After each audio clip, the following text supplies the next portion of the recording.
Today, you will hear from a retired aerospace engineer that is making his retirement some of the funnest days of his life. Stay tuned.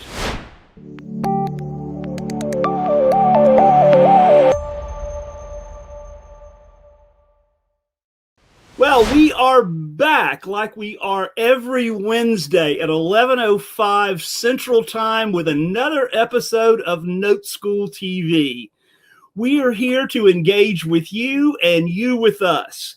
So before we get into our guest today, we have a couple of things. One of those is, well, if you like the content and you know that it is very valuable to you, make sure that you like and subscribe. And most importantly, you will want to hit that bell notification so that you will get an advance notice as to when we are going live. So make sure and do that, and stay tuned. We are going to have a great show today.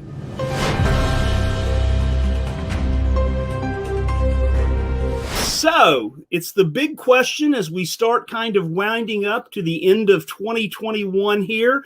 What are we going to expect in the 2022 housing market? Will prices continue to skyrocket? What's going to happen there? And to quote the Fortune article that I pull this from, it says this year the housing market decidedly shot way ahead of the economy to the point where we saw incredibly overheated market characterized by massive multiple offers, waivers for different pieces when you're buying, price escalation, in fact, record prices. So what do we expect in 2022? Number one, right? Is it going to be a more buyer-friendly market? Well, that's a big question. What do we mean by a buyer-friendly market? Is there going to be more inventory on the market? Yes, they say there will be a little more inventory simply because builders are starting to build more houses. So yeah, there will be a little more inventory and a little more buyer-friendly market as far as that goes. So does that mean there'll be more choices on the market for home buyers? And the answer to that is yes, there will be more inventory, more things, more choices for folks out there that are looking to buy either their first house, downsize, or trade up, right? Here's the thing. Will prices drop? And according to Fortune, they're saying, no, don't expect prices to drop in 2022. As a matter of fact, they're expecting prices not to go up as much as they did in 2021 because year over year between July of 2020 and July of 2021, housing prices went up 18.6%. And then between July of 2021 and July of 22, looking at a more reasonable, kind of the joke there, a 12% increase. Is there going to be a more normal offer process? And the answer to that is yes, there should be. There probably won't be 50 offers on the same house with it selling for $100,000 more than asking price. Will mortgage rates stay at the current lows? Probably not. We're looking at probably in the mid to high threes by this time next year. And will buying a house become more affordable? Maybe just a tad, but they're going to stay and the market's going to stay about where it is right now. So guys, that is the news as we see it in September of 2021. We'll see how these predictions come out as we continue on in this saga. Well, today we have an amazing guest. And yes, as you from the teaser, he is an aerospace engineer.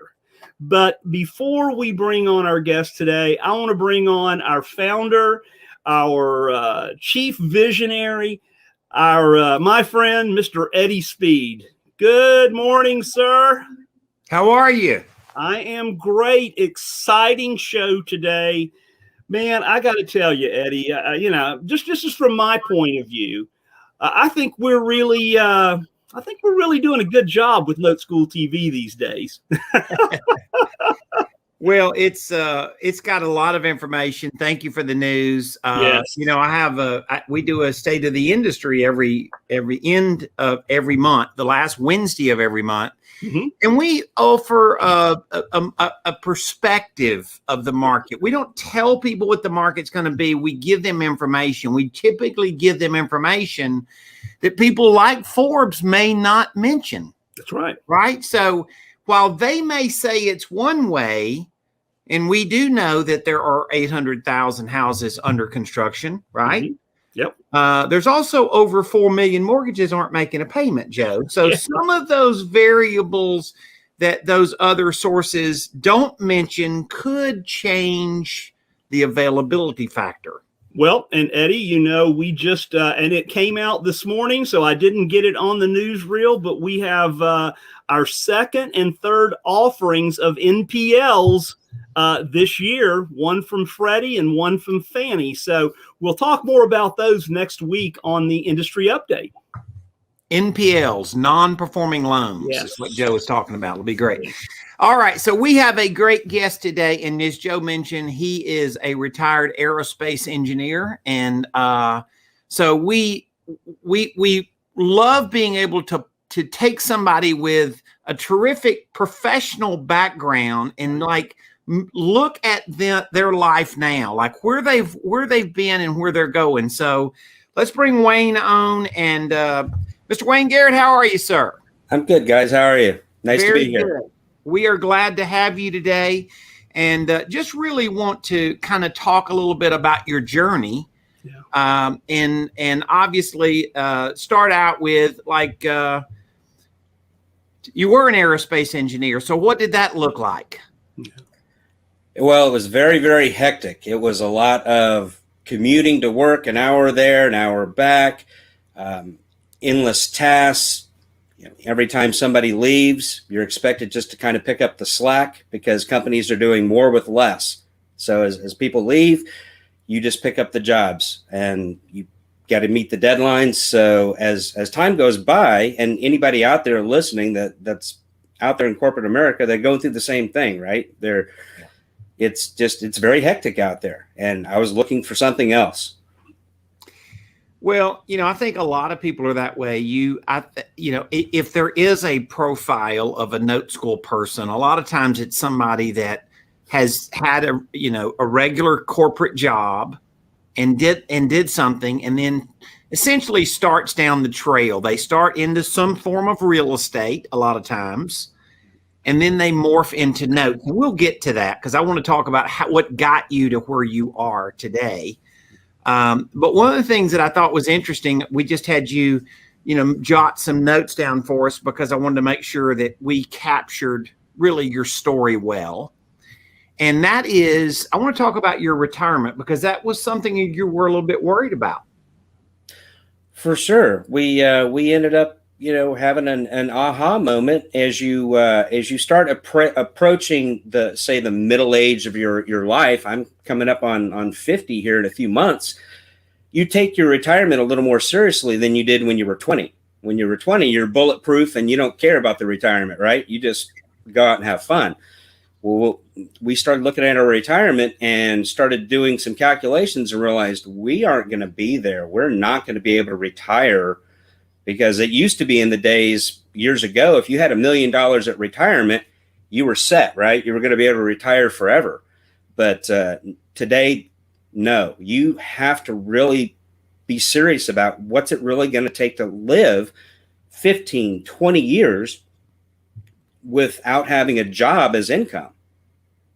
And that's where we were. We decided we are way short. Something has to change.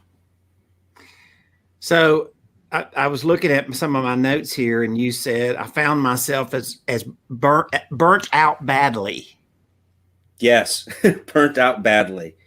Yes, after all the years. Well, because I was an engineer almost 30 years. And so after 30 years of being in on the hamster wheel, I think a hamster wheel is a perfect analogy for it. You work your tail off one year, and then as soon as the year is over, the next year comes up and they say, hey, you did great last year. We need you to do twice as much this year.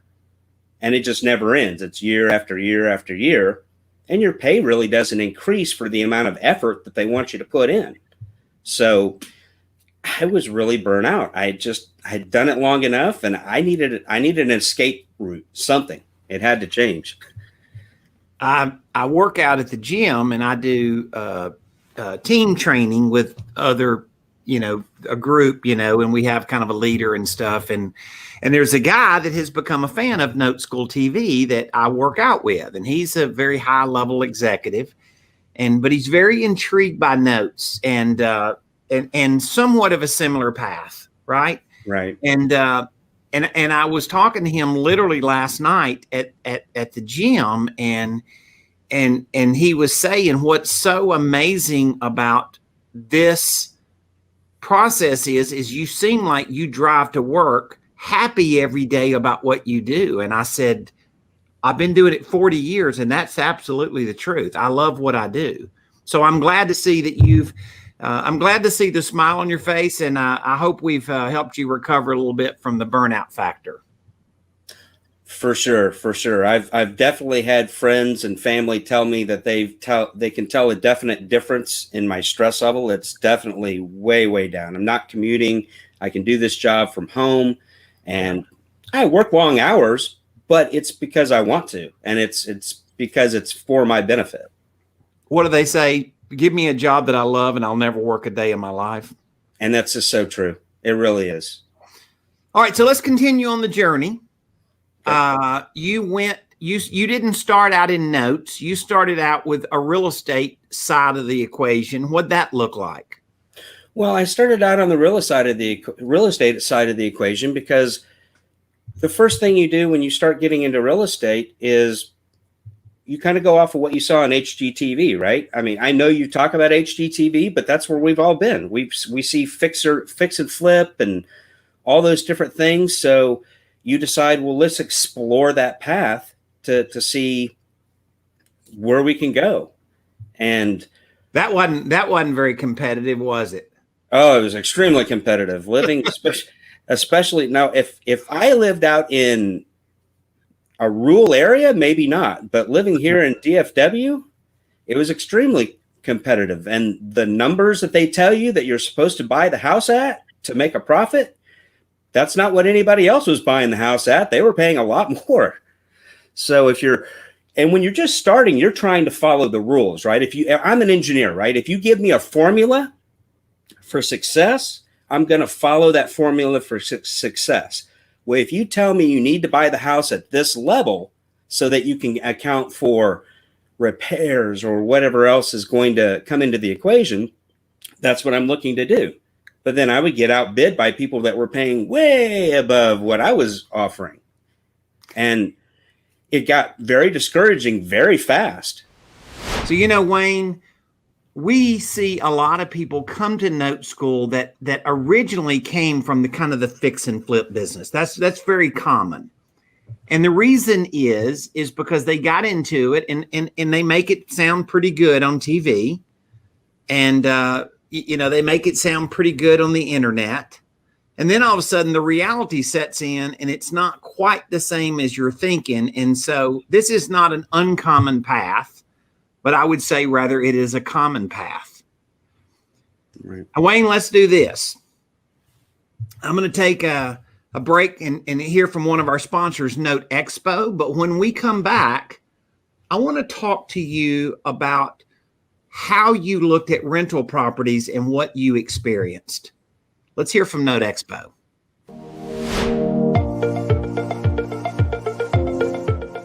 See you at the next Note Expo. See you at the next Note Expo. Hi, everybody. I hope to see all of you next year at the Note Expo. See you next year. See you at the next Note Expo. See you at the next Note Expo. See you at the next Note Expo. I had a great time and I will be back next year. See you at the next Note Expo. Hey, see you at the next Note Expo. See you next year at Note Expo. See you at the next Note Expo. It's been a fantastic expo. See you next year. See you at the next Note Expo. I already bought my tickets. Have you?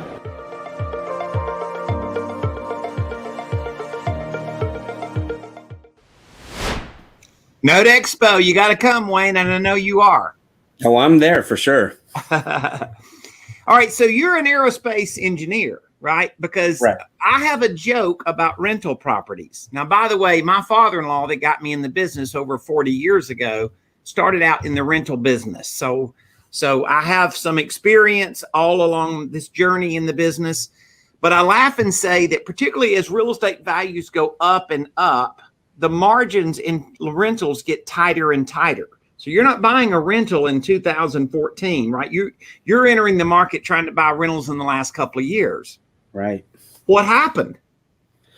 Well, when I started crunching the numbers, like you said, because I am an engineer, I'm going to crunch the numbers, but not just the numbers that they tell you in a case study. You know, the thing I saw is you attend a RIA and you see a case study, and the numbers look pretty darn good for a rental in those situations.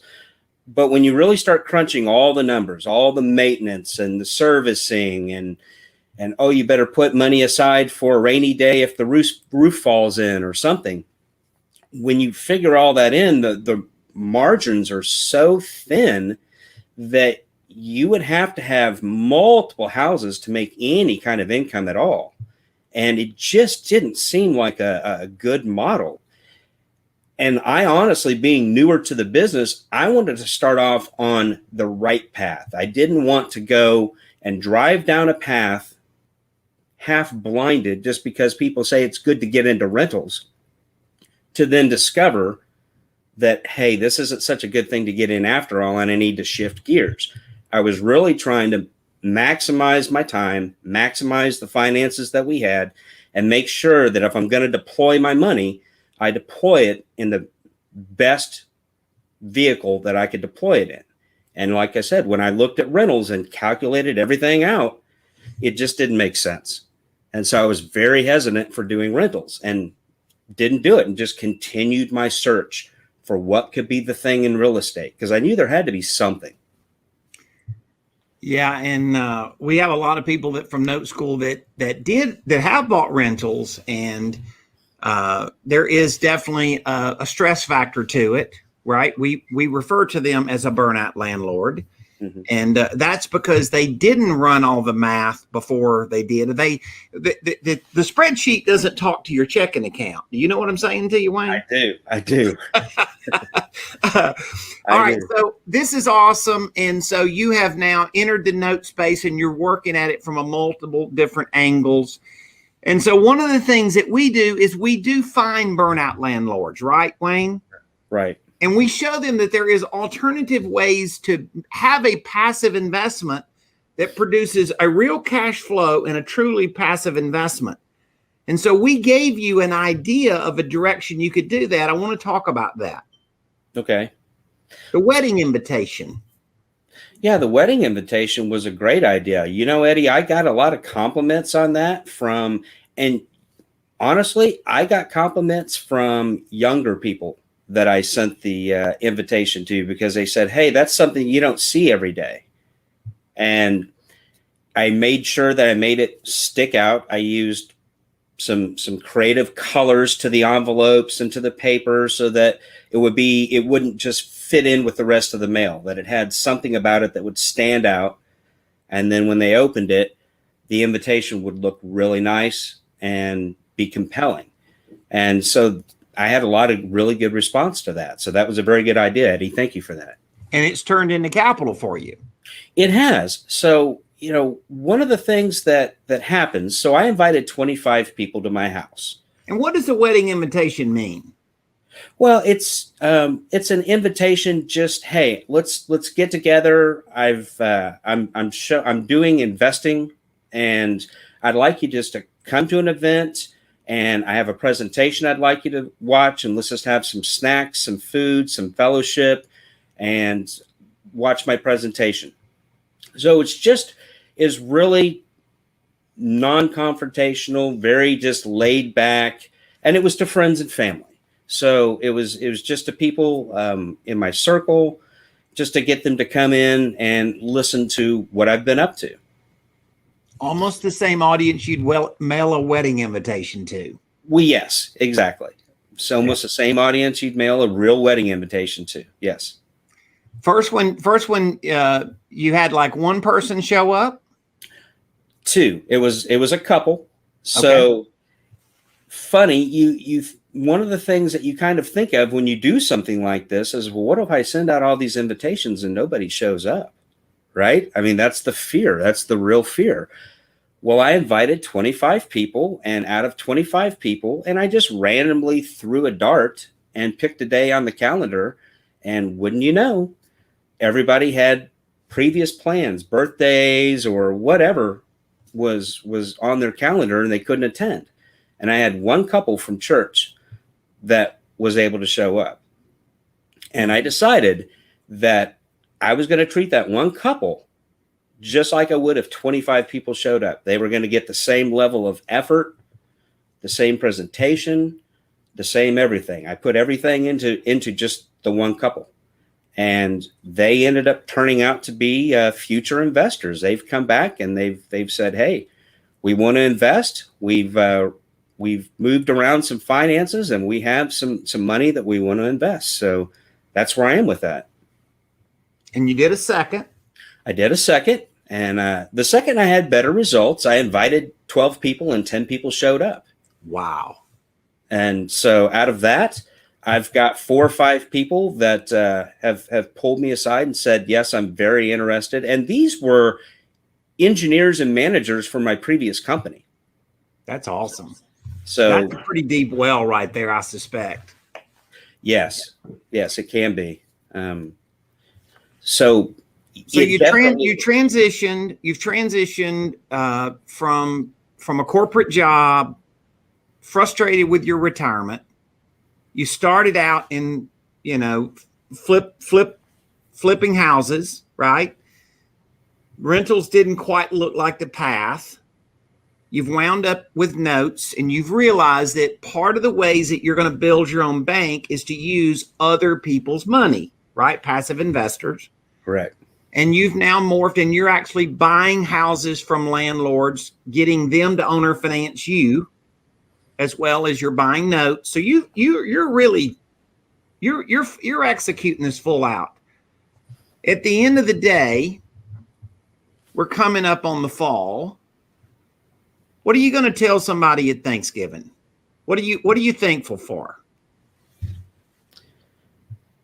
I'm going to tell them at Thanksgiving that I'm thankful for the opportunity that I think Note School has given me, because that's really what Note School is. It's an opportunity. It's up to the individual to do the work, but you guys lay the path, and you've given me an opportunity to execute and do something and change my life. So it's really, that's what I'm thankful for, is just the opportunity. And that's really, I mean, come on, let's be honest.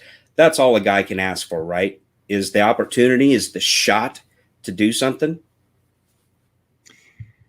Yeah. And Joe, I want you to come on back in. This is, I think Joe and I would just tell you the same thing. To wake up every day and love what you're doing. Yeah. That's what life's supposed to be. And Eddie, I shared with Wayne something you shared with me several years ago. I had been at some RIA somewhere, across the country, and didn't as many people show up as I thought was going to show up. And I was emailing you, or we were texting back and forth, and it was late at night, probably on a Wednesday night. And you said, "Joe, just remember, it's not how many people show up. It's how the ones that showed up felt when they left." And I shared that with Wayne after that first meeting where he invites 25 and 2 show up, right? And that's the way we have to look at it, right? You know what? That couple that only showed up, that one couple, they didn't know he sent out 25 invitations. Nope, they didn't. And so understand, and he made the best of what seemed like a bad situation and made it better. So, Wayne, I will tell you this. Your story is impactful. Your story is impactful because there's a lot of people out there in the audience that are feeling where you're feeling, right? And I just got lucky as heck that I would literally introduce into this business at 20 years old. My father-in-law, as you know the story well, my father-in-law introduced me to the business. And Joe got introduced as a young man as well. And we're just lucky we got introduced quicker. But you've also heard me say the story that I got my dad in the business at 68 years old. And he had a very similar path to yours, by the way, right? Even later than yours. But he watched me a very few years in the business, 2 or 3 years in the business. And he said, son, I got to have some of that. Yeah. What's your parting words? What do you want to leave the audience with, Wayne? I just want to leave the audience just knowing that that notes are a viable path for the future. It's money today. It's money tomorrow. It's a niche in the real estate market that not everyone's into, and that's a good thing because the competition is way less. And I experienced that by trying to do the rentals, the fix and flips. The competition's crazy in those markets. You get into notes, you're really in an area where it's a niche, and it's so much easier to be the expert. Because I'll be honest with you, I'll share something real quick with you, Eddie. In my investor meetings, the second one, I stood there and did 15 minutes of Q&A after the presentation. And the thing I've realized is, okay, if you're a fix and flipper, everybody thinks they know how to be a fix and flipper or they know how to do rentals. So if you're doing that, everyone on the street will banter with you on what's right and what's wrong. But if you're in the note business, people do not know what's involved with that. And you can very quickly become the subject matter expert. Yeah. And that's what I've realized. And that's valuable because when you're the subject matter expert, people listen to what you have to say and they invest. And that's what's happening to me. That's awesome. And your retirement? My retirement is growing and I'm looking forward to it because now I have a path forward and I see how the building blocks are lining up. Like you guys said, it's one note at a time. I'm just building this block up. And the great thing is I don't have to retire from doing notes. I can do notes for as long as my mind is sharp and my body is healthy. I never have to retire from this. There you go. That's awesome. All right, Joe, take us out of here, buddy. All right. So if you guys want to know more about what we have just talked about with Wayne, and you're like, man, I've got to know more about the note space and the note business, certainly go to noteschool.com/TV. And if you would like to attend one of our one-day classes, well, folks, here's how. Stay tuned for a quick commercial. Well, hey everyone, it is Brian with Note School, and I'm super excited that I get to invite you to this upcoming one-day deeper dive class that involves everything from the creative financing world to the note business. We call this class Gold in Notes because there's so much value in what we're going to do. We're going to take the whole day to really dig into the nitty-gritty, dig into the details of everything from the creative financing world and how we can do more deals, how we can really defer a lot of our taxes, create our own notes, and that opens up a whole other conversation in the afternoon when we talk about wholesaling notes, buying and holding notes, partials, which is a leveraging technique that is the best wealth building tool that I've ever seen. And ultimately, we're going to talk about non-performing notes and how to make some big money from bad debts, because the market conditions are just ripe to go and take advantage of them. And so you can click the link that you see on the screen. We're also going to put it in the comments as well, so you can click it, but sign up. It's a full day class that allows us to really engage with one another. So bring your questions, bring your business problems, and we're going to see you there. Thanks so much, Brian, for sharing with us about our one-day class. And guys, if you, again, want to attend or just need any additional information about Note School, go to noteschool.com/TV for more information. So that is it for this week. Join us again next Wednesday at 11:05 a.m. Central Time, and we will have our monthly industry update. So thanks again, and we'll see you on the other side.